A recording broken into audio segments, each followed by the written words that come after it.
Guys, welcome back to my YouTube channel. അപ്പോൾ നമ്മൾ കുറേ നാളായില്ലേ ഇങ്ങനൊരു ലോങ് വീഡിയോയിലൂടെ കണ്ടിട്ട്. ശരിക്കും പറയുമ്പോൾ ഈ വീഡിയോ എടുക്കുമ്പോൾ എനിക്കൊരു വിചാരം ഉണ്ടായിരുന്നില്ല ഇങ്ങനൊരു ലോങ് വീഡിയോ ഞാൻ ഇങ്ങനത്തെ വീഡിയോസിൽ നിന്ന് സെറ്റ് ചെയ്യും എന്നുള്ളത്. ബട്ട് എടുത്തു കഴിഞ്ഞപ്പോൾ ഞാൻ നോക്കിയപ്പോൾ ഒരു 5 minutes ഒക്കെ ഉണ്ട്. അപ്പോൾ നമ്മുടെ അടുത്തായിട്ട് നമ്മൾ കുറച്ച് ഫ്രണ്ട്സൊക്കെ ആണെങ്കിലും കുറേ അറിയാത്തവരൊക്കെ ആണെങ്കിലും ഇൻസ്റ്റഗ്രാമിലൊക്കെ മെസ്സേജ് അയക്കുന്നുണ്ട്, എങ്ങനെയാണ് ക്രാഫ്റ്റ് ചെയ്യുന്നത്, എവിടെ നിന്നാണ് സാധനങ്ങൾ വാങ്ങിക്കാറ്, അങ്ങനത്തെ കുറച്ച് ഡൗട്ട്സ് ചോദിക്കാറുണ്ട്. അപ്പോൾ ഞാൻ ഈ തോട്ട് ഓഫ് ഇറ്റ് ഓക്കെ അങ്ങനത്തെ റിലേറ്റഡ് ഒരു വീഡിയോ ചെയ്യാം. അപ്പോൾ അങ്ങനെയാണ് ഞാൻ ഈ വീഡിയോ എടുക്കുന്നതും ഇത് ചെയ്യുന്നതും ഒക്കെ കേട്ടോ. അപ്പോൾ നമ്മുടെ ഫ്രണ്ട്സ് ആൻഡ് ഫാമിലിയിൽ നിന്ന് മാത്രമേ ഞാൻ ഗിഫ്റ്റ്സ് ഇല്ലെങ്കിൽ നമ്മുടെ ഓർഡേഴ്സ് എടുക്കാറുള്ളൂ. കാരണം വെച്ച് കഴിഞ്ഞാൽ ദൂരെയുള്ള ആൾക്കാരുടെ അടുത്ത് നിന്ന് എടുത്ത് കഴിയുമ്പോൾ ചിലപ്പോൾ എനിക്ക് വർക്കിനിടയിൽ കൊറിയർ ചെയ്യാനോ ഇത് ചെയ്യാനോ സമയം കിട്ടാറില്ല. പിന്നെ അതുപോലെ തന്നെ ഇന്ന് വന്നിട്ട് നാളെ ചെയ്തു തരാം എന്ന് പറയുന്നത് അങ്ങനത്തെ ഒരു ഓർഡർ ഞാൻ എടുക്കാറില്ല. അങ്ങനത്തെ കുറേ അധികം ഓർഡേഴ്സ് വരാറുണ്ട്. കാരണം അവർക്ക് ഭയങ്കര ക്വിക്കായിട്ട് വരുന്ന ഒരു ആവശ്യമായിരിക്കും. ബട്ട് നമ്മുടെ കയ്യിൽ ചിലപ്പോൾ സാധനങ്ങൾ ഉണ്ടാവാറില്ല. ചിലപ്പോൾ പർച്ചേസിങ്ങിന് പോകാൻ വർക്ക് കഴിഞ്ഞിട്ട് സമയം ഉണ്ടാവില്ല. നമുക്ക് നൈറ്റ് ക്ലാസ്സും കൂടെ വരുന്നതുകൊണ്ട് ഇതിനൊന്നും എനിക്ക് സമയം കിട്ടാറില്ല കേട്ടോ. അതാണ് സത്യം. പിന്നെ കുറച്ചധികം മടിയുണ്ട്. എന്തിനു പറയുന്നത്, നമ്മൾ കോൺവെക്കേഷന് പോയ വീഡിയോ ഇതുവരെ ഞാൻ എഡിറ്റ് ചെയ്തില്ല. ഏപ്രിലിൽ പോയതാണ്, ഇപ്പോൾ 3-4 മാസമായി. ബട്ട് ഇതുവരെ എഡിറ്റ് ചെയ്തില്ല. ഹോപ്പ്ഫുള്ളി ഇൻഷാല്ലാ ഞാൻ ഉടനെ അപ്ലോഡ് ചെയ്യാം.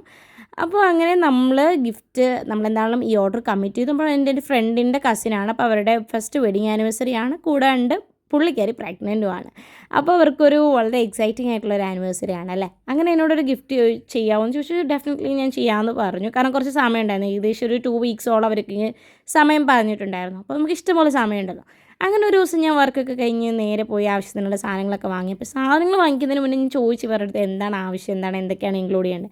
അപ്പോൾ അവർ പറയുന്നത് ഓക്കെ എന്താണ് കുഴപ്പമില്ല, ഇതൊക്കെയാണ് സംഭവം, ഇതാണ്. അപ്പോൾ എന്തെങ്കിലുമൊക്കെ അവർക്ക് ഹാപ്പിനെസ് കൊടുക്കുന്ന കുറച്ച് സാധനങ്ങൾ ഇൻക്ലൂഡ് ചെയ്യണം എന്നൊക്കെ പറഞ്ഞു. അപ്പം അങ്ങനത്തെ ഓർഡേഴ്സ് നമുക്ക് കിട്ടുമ്പോൾ ഭയങ്കര പാടാണ് കേട്ടോ. ശരിക്കും പറഞ്ഞാൽ നമ്മുടെ കസ്റ്റമേഴ്സ് 2 തരമുണ്ട്. ഒന്ന് അവർ ആവശ്യം പറഞ്ഞിട്ട് ഇതൊക്കെയാണ് ഞങ്ങളുടെ ഇന്ന കാര്യങ്ങളൊക്കെ ചെയ്യണം, അപ്പം ഇത് എത്ര രൂപയാവും അങ്ങനെ നേരിട്ട് ചോദിക്കുന്നുണ്ട്. ചിലരുണ്ട് നിങ്ങളുടെ ഇഷ്ടത്തിന് ചെയ്തിട്ട് എത്രയാണെന്ന് പറഞ്ഞാൽ മതി. ഈ രണ്ടാമത്തെ കാറ്റഗറി ഉണ്ടല്ലോ, അവരുടെ ഓർഡേഴ്സ് നമുക്ക് കുറച്ച് ടെൻഷൻ തരുന്നൊരു സാധനമാണ്. കാരണം വെച്ച് കഴിഞ്ഞാൽ നമ്മൾ ചെയ്തിട്ട് അവർക്ക് ഇഷ്ടമാവുമോ എന്നുള്ളൊരു തോട്ട്, ഇത് ചെയ്ത് സാധനം അവരുടെ കയ്യിലെത്തി അവർ ഓപ്പൺ ആക്കി നമുക്ക് തിരിച്ച് റിപ്ലൈ മെസ്സേജ് തരുന്നിടം വരെ ആ ടെൻഷൻ ഉണ്ടാവും. ബട്ട് മറ്റേത് അങ്ങനെയല്ല. നമ്മൾ ഫോട്ടോ അയച്ച് നോക്കുമ്പോൾ ഓക്കെ അവരുടെ ഓർഡറാണ്, അവർ സാറ്റിസ്ഫൈഡ് ആണെങ്കിൽ ഫൈനലി ഡൺ ആണ്.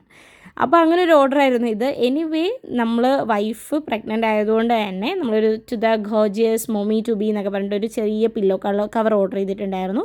കൂടാണ്ട് ഒരു ഫ്രെയിമുമാണ് സെറ്റ് ചെയ്തത്. അതെനിക്ക് കുറച്ച് ചോക്ലേറ്റ്സും ഫ്ലവേഴ്സും ഒക്കെ ആഡ് ചെയ്തൊരു ബോക്സിലാണ് സെറ്റ് ചെയ്യാൻ പോകുന്നത്. അപ്പം നമ്മൾ ആദ്യം ഒരു ഗിഫ്റ്റ് ബോക്സ് വാങ്ങി അതിലേക്ക് ഒരു ഹാപ്പി ആനിവേഴ്സറി ഒരു കട്ടൗട്ട് സ്റ്റിക്ക് ചെയ്തു. ദെൻ അതിൻ്റെ ഉള്ളിലേക്ക് നമ്മൾ ആ ഒരു പില്ലോ കവർ സെറ്റ് ചെയ്ത് കൊടുത്തു. അതിൻ്റെ മുകളിലേക്ക് ഒരു തെർമോക്കോൾ വെച്ചിട്ട് നമ്മുടെ ഫ്രെയിമും ചോക്ലേറ്റ്സും ഒക്കെ സെറ്റ് ചെയ്യുകയാണ്. ആദ്യം ഞാൻ സജസ്റ്റ് ചെയ്തിരുന്നത് A4 ഫ്രെയിമായിരുന്നു. ബട്ട് ആൾ പറഞ്ഞ A4 ആകുമ്പോൾ കുറച്ച് സൈസ് കൂടി പോവില്ലേ റൂമിലൊക്കെ വെക്കുമ്പോൾ. അപ്പോൾ ഒന്നെങ്കിൽ പിന്നെ ഞാൻ പറഞ്ഞത് ചെറുത് വയ്ക്കാം, A5 ആക്കാമെന്നൊക്കെ പറഞ്ഞു. പിന്നെ കളർ തീമൊന്നും ചോദിച്ചപ്പോൾ അവർക്ക് അങ്ങനെ വലിയ ഇന്ന കളർ വേണം അങ്ങനത്തെ കാര്യങ്ങളൊന്നുമില്ല. ഏത് കളറാണോ ഓക്കെ എന്നായിരുന്നു. പിന്നെ ഞാൻ നൈസായിട്ടൊരു റെഡ് തീം അങ്ങ് ചൂസ് ചെയ്തതാണ്.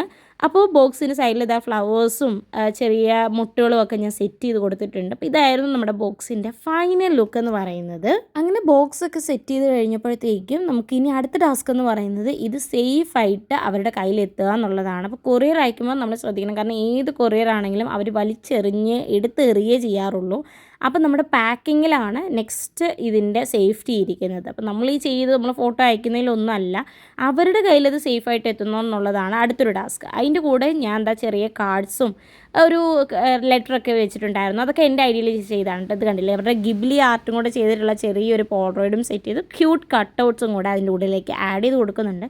ഇതൊക്കെ അവർക്ക് ഒരുപാട് ഇഷ്ടമായി എന്ന് പറഞ്ഞു. സോ ഇത്ര ഐറ്റംസ് ആയിരുന്നു നമ്മുടെ ബോക്സിനുള്ളിൽ ഇൻക്ലൂഡ് ചെയ്തിരുന്നത്. ഇത് ഏകദേശം ഒരു 2500 റേഞ്ചിലുള്ള ഒരു ഗിഫ്റ്റ് ബോക്സ് ആയിരുന്നു. അപ്പോൾ ഈ പ്രൈസിങ് നിങ്ങൾക്ക് റീസണബിളായിട്ട് തോന്നുന്നുണ്ടോ?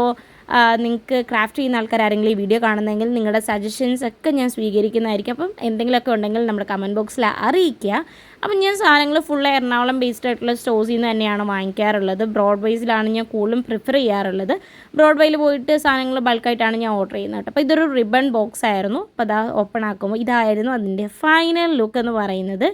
അങ്ങനെ ഞാൻ ഇനി പാക്ക് ചെയ്യാൻ വേണ്ടിയിട്ട് പോവാണ്. പാക്ക് ചെയ്യുമ്പോൾ ഞാൻ ഈ ഫ്രെയിം എന്ത് ചെയ്തിട്ടുണ്ടെന്ന് വെച്ച് കഴിഞ്ഞാൽ ഒരു ബബിൾ റാപ്പും കൂടെ ചെയ്യുന്നുണ്ട്. കാരണം ഫ്രെയിം ഞാൻ ഇതിന് മുന്നേ കൊറിയർ അയച്ചിട്ടുണ്ടെങ്കിലും ഞാൻ ജസ്റ്റ് ഫ്രെയിംസ് മാത്രമേ അയക്കാറുള്ളൂ. അപ്പോൾ അത് നമുക്ക് വളരെ സേഫായിട്ട് ഒരു കവറിലൊക്കെ ഇട്ട് തെർമോക്കോളൊക്കെ വെച്ച് സെറ്റ് ചെയ്ത് നമ്മൾ അയക്കും. ഗിഫ്റ്റ് ബോക്സ് ഞാൻ ഹോം ഡെലിവറി പോലെ അല്ലെങ്കിൽ കൊണ്ട് കൊടുക്കാറേ ഉണ്ടായിരുന്നുള്ളൂ. നമ്മുടെ ഫ്രണ്ട്സും ഫാമിലിയൊക്കെ ആയിരുന്നുകൊണ്ട് ആദ്യമായിട്ടാണ് ഞാൻ ഇത് ദൂരേക്ക് ഡെലിവറി ചെയ്യുന്നത്. ആൻഡ് അവർക്ക് നമ്മുടെ ഒരു ടെയിൽസ് ഓഫ് ആൽഫിൻ്റെ ഒരു ക്യൂട്ട് താങ്ക് യു കാർഡും കൂടെ നമ്മൾ വെച്ച് കൊടുക്കുന്നുണ്ട്. അവർ നമ്മുടെ അടുത്തൊന്ന് പർച്ചേസ് ചെയ്തതാണല്ലോ. അങ്ങനെ ഞാൻ നമ്മുടെ ഫ്രെയിമിനെ ആദ്യം ബബിൾ റാപ്പ് ചെയ്ത് സെപ്പറേറ്റ് ചെയ്ത് വെക്കണം. കാരണം എന്ന് വെച്ച് കഴിഞ്ഞാൽ അത് കുറച്ച് ചില്ലായതുകൊണ്ട് ചിലപ്പോൾ പൊട്ടാൻ ചാൻസ് ഉണ്ട്. പിന്നെ ഒരു വൈറ്റ് ഇങ്ങനെ നമ്മുടെ ഈ ഫുഡൊക്കെ പൊതിയുന്നൊരു സാധനം ഉണ്ടല്ലോ, ആ സാധനത്തിൻ്റെ പേര് എനിക്കറിയില്ല. എനിവേ ഞാൻ അതും വാങ്ങിച്ച് ആ കവർ ഫുള്ള് ചുറ്റി അതിന് മുകളിലേക്ക് റിബൺ കെട്ടിയിട്ട് വീണ്ടും ബോക്സ് ഫുള്ള് ഒന്നുകൂടെ ചുറ്റിയിട്ടുണ്ട്. അതിൻ്റെ മുകളിലേക്ക് നമ്മൾ ബബിൾ റാപ്പും ചെയ്യുന്നുണ്ട്. അപ്പോൾ ഇത് രണ്ടാമത്തെ ലെയർ ഓഫ് സേഫ്റ്റിയാണ് കേട്ടോ. അതിൻ്റെ മുകളിലേക്ക് നമ്മളിനി തെർമോക്കോൾ വയ്ക്കുന്ന വീഡിയോ എനിക്ക് എടുക്കാൻ പറ്റിയില്ല. തെർമോക്കോളും വെച്ചിട്ട് അതിന് മുകളിൽ നമ്മൾ ഫുള്ള് സെല്ലോ ടേപ്പ് റാപ്പ് ചെയ്ത് ഫ്രം ആൻഡ് ടു അഡ്രസ്സിൽ നമ്മളിത് ഡെലിവറി ചെയ്യാൻ വേണ്ടി DTDCയിൽ കൊടുത്തിട്ടുണ്ട്. അപ്പോൾ ഇത്രയൊക്കെയുള്ളൂ നമ്മുടെ ഇന്നത്തെ വീഡിയോ. അപ്പോൾ ഇതിൻ്റെ ഡീറ്റെയിൽ ആയിട്ടുള്ള വീഡിയോ നിങ്ങൾക്ക് ഇഷ്ടമായെന്ന് വിചാരിക്കുന്നു. Do comment below and thank you for watching.